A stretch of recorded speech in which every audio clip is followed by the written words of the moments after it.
중등부 예배를 드리면서 성경 봉독을 하면 참 재미가 있습니다. 오늘도 하나이가 이렇게 대표로 성경 봉독을 하는데 대부분의 아이들이 그런 것 같아요. 누가복음 24장 44절을 읽겠습니다. 딱 이 말이 끝나자마자 찾으신 줄 알고 함께 읽겠습니다. 이렇게 이야기해요. 오늘도 그렇게 하니까 아이들이 아직 안 찾았는데 이렇게 이야기를 하더라고요. 우리가 말씀을 찾는 훈련들, 말씀을 보는 훈련들을 함께 해나가는 것들, 또 어떻게 보면 우리가 이 말들이 너무 익숙하기 때문에 말씀을 찾으신 줄 알고 함께 읽겠습니다. 그냥 습관적으로 나오는 말들을 그냥 하는 것 아닌가.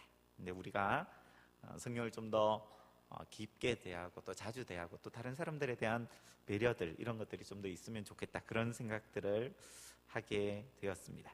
계속해서 마가복음의 말씀들을 살펴보고 있습니다. 오늘 목사님 칼럼 중에도 쓰셨는데 이제 곧 선거가 있습니다. 4월 20일 국회의원 선거가 있습니다. 그래서 이렇게 운전을 해서 길을 가다 보면 좌우에 현수막들이 굉장히 많이 걸려 있는 것들을 보게 됩니다. 그 현수막에는 그 사람들의 커다란 사진이 있고요.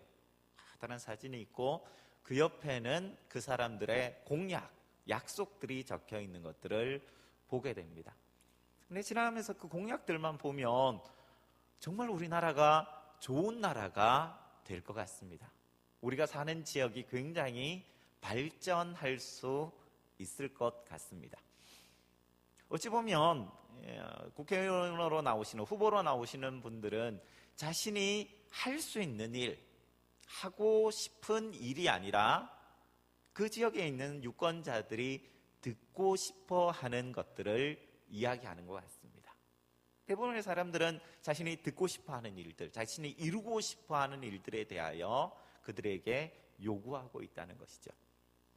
예수님께서 마가복음 3장을 통해서 행동으로 예수님이 어떤 분이신가를 보여주셨습니다. 예수님께서 12제자를 세우시는 것들, 또 안식일에 손 마른 사람을 고치는 것들, 그리고 예수님의 참 가족, 예수님의 진짜 어머니가 누구이고 동생이 누구인가를 행동을 통하여 보여주심으로 말미암아 예수님이 누구이신가를 가르쳐 주셨다는 것입니다. 이제 마가복음 4장으로 넘어가면 예수님께서 말씀을 통하여, 이야기를 통하여 예수님이 누구이신가, 예수님께서 우리에게 가르치시고자 하시는 것이 무엇인가를 알려주시고자 합니다. 마가복음 4장을 통하여 주님께서 우리에게 가르쳐 주시고자 하시는 것은 하나님 나라입니다. 하나님 나라. 하나님 나라가 어떤 곳인가, 하나님 나라가 어떻게 이루어지는가를 우리에게 가르쳐 주시기를 원하신다는 것입니다. 특별히 우리 방금 읽은 마가복음 4장 1절에서 20절 말씀을 통하여 4가지 땅에 떨어진 씨앗의 비유를 통하여서 하나님 나라가 어떤 곳인가를 우리에게 보여주고자 하신다는 것입니다. 그런데 마가복음 전체가 비유로 이루어져 있는데 이 4가지 땅에 떨어진 씨의 비유는 모든 비유 중에 비유이다, 모든 비유 중에 기초이다 라고 이야기합니다. 왜냐하면 마가복음 4장 13절을 보면 예수님께서 제자들에게 이렇게 말씀하십니다. 또 이르시되 너희가 이 비유를 알지 못하실때 어떻게 모든 비유를 알겠느냐.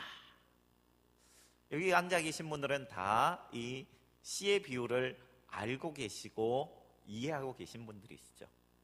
아닌가요? 어제 저희 아이들에게 오늘 아버지가 이 씨 비유를 할 거야, 설교를 할 거야, 그러니까 그래서 지난주에 우리가 그 특송을 했군요, 이렇게 이야기를 하더라고요. 지난주 초등부 특송이 이 곡이었거든요, 이 주제였거든요. 그래서 근데 제가 아니야 라고 얘기했으니 그것 때문에 한 것은 아닐 거야 라고 이야기를 했습니다. 모든 비유 중에 가장 기본이 되는 비유 중에 비유로서 이 4가지 땅에 떨어진 씨의 비유를 주님께서는 말씀하고 계신다는 것입니다. 그래서 우리가 이 비유의 의미를 정확하게 알 필요가 있습니다. 우리가 이것을 알아야지만 나머지 비유들의 의미에 대해서도 우리는 이해할 수 있는, 그 비유들을 풀 수 있는 열쇠와 같은 역할을 하는 것이 이 떨어진 씨의 비유이다. 그리고 하나님 나라에 대한 이해의 첫 관문이다. 우리가 이렇게 생각할 수 있다는 것입니다.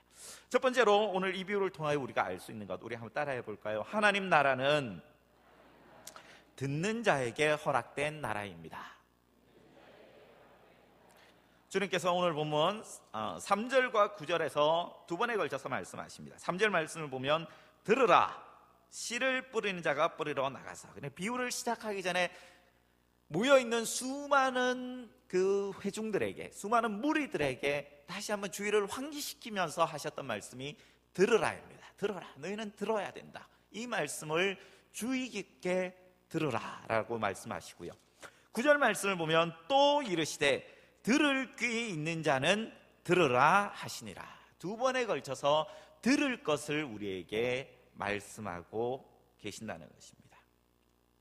그런데 우리가 분명히 알 수 있는 것은 이 말씀을 들을 수 있는 것은 전적인 하나님의 은혜인 것입니다.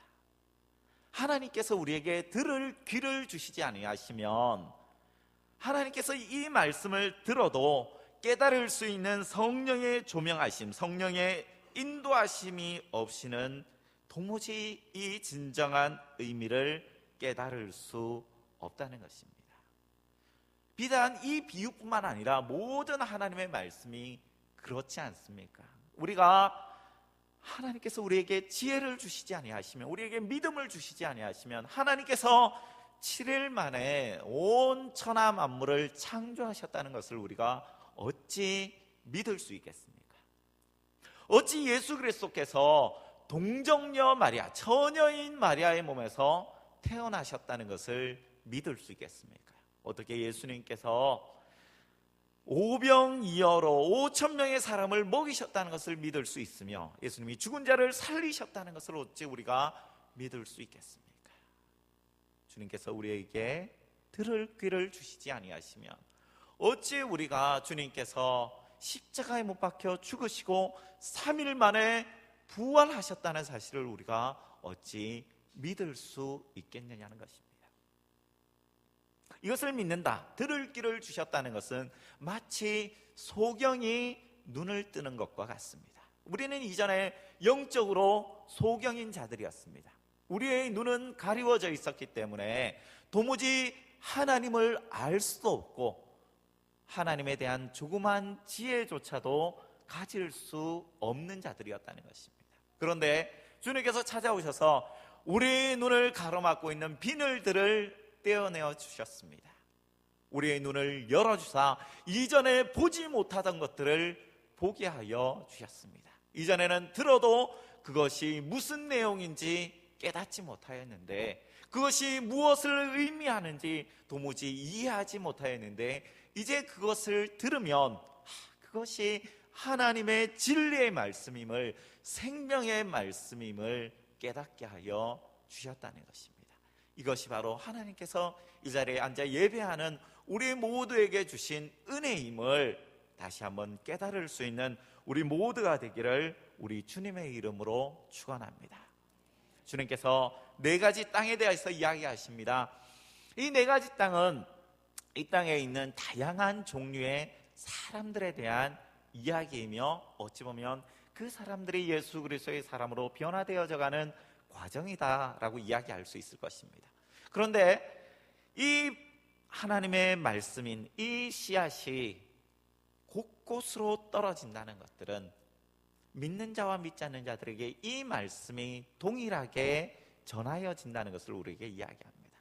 지금은 교회에 나오지 않는 자들도 예수님이 어떤 분이신지를 압니다. 우리가 위인전을 사서 보아도, 세계 위인전을 봐도 예수라는 책이 있습니다. 그 책을 읽다 보면 예수라는 사람이 어떤 존재이고 어떠한 분이셨는가에 대한 이해가 가능하다는 것입니다. 그런데 중요한 것은 그분이 나의 주님이시다, 그분이 나의 하나님이시다는 것을 깨달을 수 있는 것은 주님께서 들을 귀를 주셨을 때 가능하다는 것입니다. 그런데 주님께서 왜 이것들에 대하여 어떤 자들에게는 비밀로 주셨는가에 대하여 오늘 말씀에서 이야기하고 있는 것은 11절과 12절을 보면 이르시되 하나님 나라의 비밀을 너희에게는 주었으나 외인에게는 모든 것을 비유로 하나니 이는 그들로 보기는 보아도 알지 못하며 듣기는 들어도 깨닫지 못하게 하여 돌이켜 죄사함을 얻지 못하게 하려 함이라 라고 이야기합니다. 저는 이 말씀을 들으면서 말씀을 이미 받은 들을 길을 가진 우리는 이 말씀을 가지고 1차적으로는 하나님 앞에 감사하고 하나님 앞에 영광을 올려드려야겠지만 또 한편으로 드는 생각이 과연 우리가 말씀을 받았는데 들을 길을 가졌는데 과연 내가 본 것을 정확하게 알고 있는가? 들은 것을 정확하게 깨닫고 있는가? 아니면 나의 삶을 돌이켜서 죄사함을 받는 자리까지 온전히 나아가고 있는가? 나 자신의 모습을 돌아보게 되고 우리의 모습을 돌아보기를 다시 한번 권면하고 싶습니다. 하나님께서 우리에게 들을 길을 주셨음에도 불구하고 여전히 우리가 제대로 보지 못하는 자들이 아닙니까? 제대로 깨닫지 못하는 자들이 아닙니까? 아니면 아직까지 온전한 죄사함의 그 자리에까지 나아가지 못하는, 온전히 주님 앞으로 회개하지 못한 모습이 우리 가운데 남아있지는 않은가? 이것은 들을 길을 주시는 우리 주님을 향한 우리의 온전한 모습이 아닐 것입니다.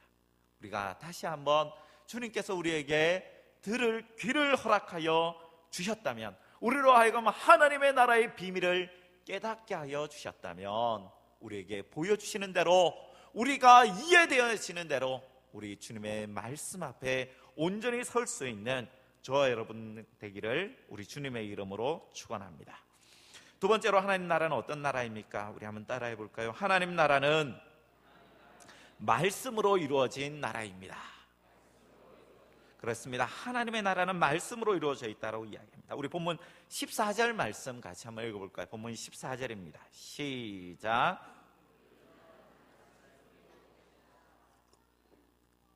그렇습니다. 씨는 바로 하나님의 말씀이다라고 분명하게 이야기하고 있습니다.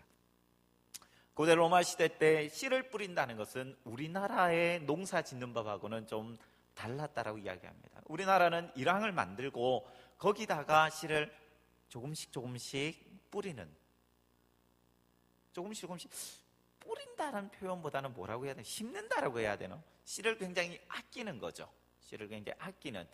그래서 일항을 만들고 그 일항 사이다 씨를 조금씩 담는 작업들이 씨를 뿌리는 작업입니다. 그런데 고대 로마 시대 때는 그런 식으로 씨를 뿌리지 않았다면 이것을 다른 말로 스프레이 하듯이 이렇게 정말 공중에다 뿌렸더라고요. 씨를.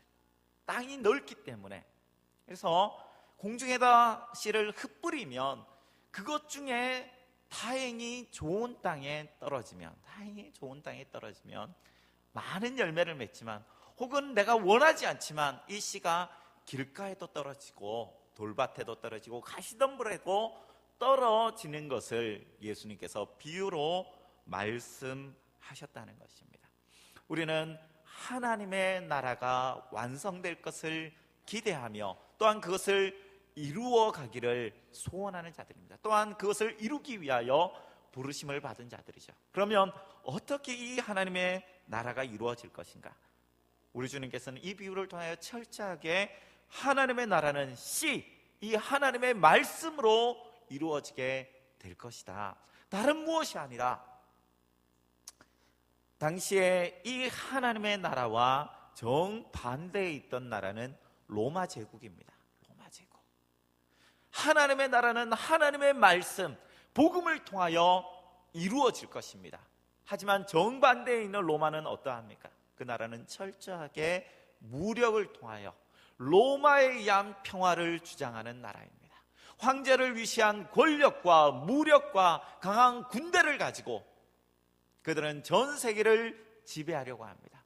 그들의 땅이 넓어진다는 것은 그 정복되어지는 땅에 피와 눈물과 고통으로 말미암는 것입니다. 그러면서 그들은 팍스 로마나 로마로 말미암은 평화가 너에게 주어졌다라고 이야기하고 있다는 것입니다.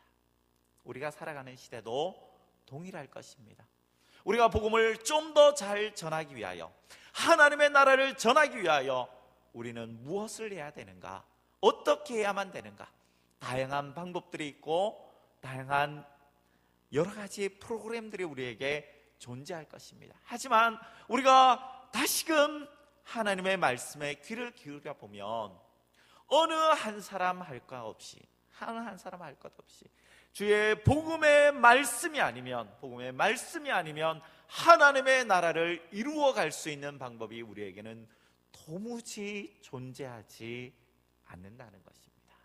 사랑하는 성도 여러분, 들어오면서 상공부에 적혀져 있는 이름들을 보았습니다. 제가 다른 잘 모르겠는데, 아직 온 지 얼마 안 돼서 다른 잘 모르겠는데, 혹시 밖에 개설되어 있는 상공부를 다 공부하셨나요? 이제 더 이상 공부할 것이 없기 때문에 이름을 적지 않으신 건가요? 우리가 하나님의 말씀을 배웠으면 좋겠습니다. 익혔으면 좋겠습니다. 우리가 먼저 하나님의 말씀을 익히고 하나님의 말씀을 배울 때에 우리는 하나님의 나라를 이루는데 온전히 쓰임받는 자들이 될 것입니다.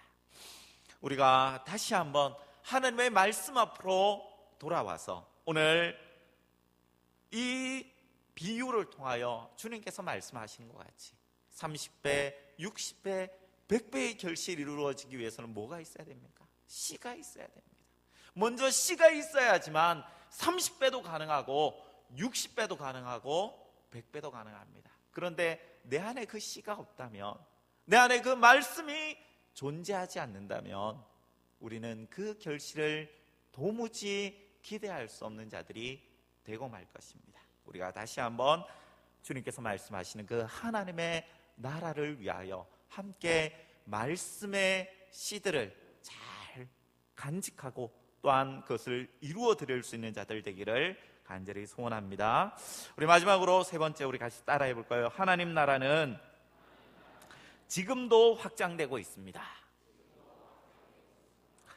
우리가 이것을 한글 성경을 보면 8절 말씀에 더러는 좋은 땅에 떨어짐에 자라 무성하여 결실하였으니 30배나 60배나 100배가 되느니라 라고 되어 있고요. 20절 말씀을 봐도 좋은 땅에 뿌려졌다는 것은 그 말씀을 듣고 받아 30배나 60배나 100배의 결실을 하는 자니라 라고 되어 있습니다. 마치 무엇인가 다 이루어진 것, 100배가 끝인 것처럼 보여집니다. 그런데 성경의 원어를 보면 이 결실을 맺는다, 자란다, 무성하여진다, 결실을 맺는다는 것이 미완료적인 시제로 쓰여져 있다는 것을 우리가 보게 됩니다. 미완료적인 시제라는 것은 지금도 이것이 완성된 것이 아니라 지금도 진행되어지고 있다는 것입니다. 하나님의 말씀의 결실은 100배가 끝이 아님을 우리는 믿습니다. 이 결실은 1000배가 될 수 있습니다.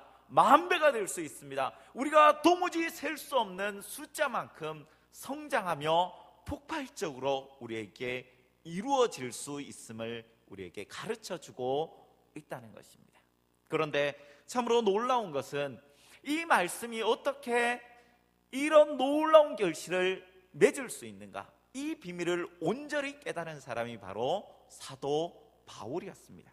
사도 바울은 소아시아 전체와 유럽을 돌아다니면서 선교여행을 통하여 하나님 나라를 전파하였습니다. 하나님의 말씀을 전하였습니다. 그런데 그가 교회를 세우고 수많은 자들에게 복음을 전하였지만 그에게 있어 중요한 것은 한 사람이었습니다. 한 사람. 사도 바울에게 있어 가장 중요한 사람은 누구였습니까? 그의 영적인 아들인 디모데였습니다. 디모데에게 에베소 교회를 부탁하고 다음 세대의 복음을 부탁하였습니다. 디모데후서 2장 2절을 보면 그가 디모데에게 편지를 쓰면서 이렇게 이야기합니다. 내가 많은 증인 앞에서 내게 들은 바를 충성된 사람들에게 부탁하라. 저희가 또 다른 사람들을 가르칠 수 있으리라. 사도 바울은 디모데에게 하나님의 말씀을 가르쳤습니다. 그리고 디모데는 에베소와 또 소아시아에 있는 또 남겨진 자들에게 하나님의 말씀을 가르쳤습니다. 디모데에게 말씀을 배운 자들이 또 다른 자들에게 하나님의 말씀을 가르쳤습니다. 이것이 바로 하나님 나라의 확장입니다. 우리가 지금 하나님, 내가 어떻게 30배의 결실을 맺겠습니까? 내가 어떻게 60배의 결실을 맺겠습니까? 어떻게 하면 내가 100배의 결실을 맺겠습니까가 아니라, 하나님, 나에게 디모데와 같은 한 사람을 주십시오. 하나님, 나에게 디모데와 같은 한 사람을 주십시오. 그러면 내가 그 디모데로 말미암아서 하나님의 나라가 확장되어져 가는 것을 내가 보기를 소원합니다. 보기를 소원합니다. 우리에겐 4가지 땅이 있습니다. 이것은 4가지 종류의 땅이 될 수도 있지만 우리의 땅들이 변하여져 가는 과정이라고도 볼 수 있을 것 같습니다. 우리가 한번 손을 들어보면 혹시 자기가 길가의 땅이다 라고 생각하시는 분이 계신가요? 내가 돌밭과도 같은 땅이다, 혹은 내가 가시덤불 같은 땅이다. 아마 대부분은 나는 좋은 땅이다 라고 생각하실 것입니다. 그런데 다시 한번 여러분들은 처음 예수를 믿었을 때부터 좋은 땅이었습니까? 라고 물어보면 자신 있게 그렇습니다, 아멘이라고 대답할 수 있는 사람은 아마 얼마 되지 않을 것입니다. 저의 모습을 봐도 동일하기 때문입니다. 우리는 다 길가의 땅과 같은 존재였습니다. 우리는 다 돌밭땅과 같은 존재였습니다. 우리는 가시덤불과 같은 땅이었습니다. 우리가 처음 예수를 믿었을 때는 사단이 끊임없이 우리를 공격하였습니다. 우리의 가족들이 우리를 공격합니다. 우리의 주변에 있는 직장 사람들, 네가 과연 교회를 다녀서 어떻게 하려고 하느냐? 한 집안에 종교가 둘이 있어서 어떻게 하려고 하느냐?